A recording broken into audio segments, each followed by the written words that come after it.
আরও বাংলাদেশের তথা অন্যান্য দেশের পোলাপান বিদেশে লেখাপড়া করতে যায়, তাদের যেন এভাবে আর কখনো এই ধরনের কোনো ঘটনা না ঘটে, এটাই আমাদের চাওয়া। আর কিচ্ছু চাওয়া নেই, আর কিচ্ছু চাওয়া নাই। ওর সাথে লিমনের সাথে লাস্ট যোগাযোগ হয়েছিল কবে?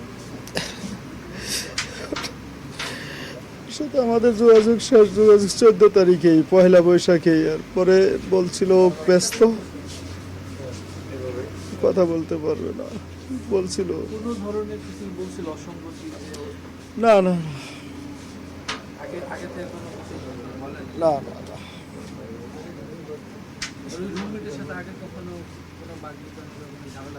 না, শুধু ওর মার সাথে শেয়ার করছিল, ওর মার সাথে শেয়ার করছিল যে ওই ছেলেটা যে নিয়ে নর্মালের মতো ঘরের মধ্যে থাকে সব সময়, একটু কেমন কেমন। তখন ওই আমেরিকান ছেলে, ওর মা বলছে যে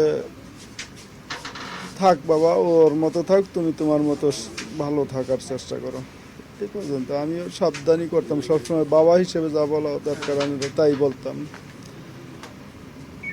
কারণ বাবা হিসেবে ছেলে আমার সবচেয়ে কষ্ট, সবচেয়ে দুঃখ। আমি আমার ছেলে দুইটাকে তিলে তিলে বড় করার চেষ্টা করছি, কোনো প্রকার কষ্ট দিই নেই, কোনো প্রকার আঘাত করে নেই, শারীরিক কোনোদিন শাস্তি দিই নেই। যা শাসন করছি আমি মুখে শাসন করছি, তো আমার ছেলেকে এইভাবে যে মরতে হবে জানি না, উপরওয়ালা জানে কি কষ্ট দিছে।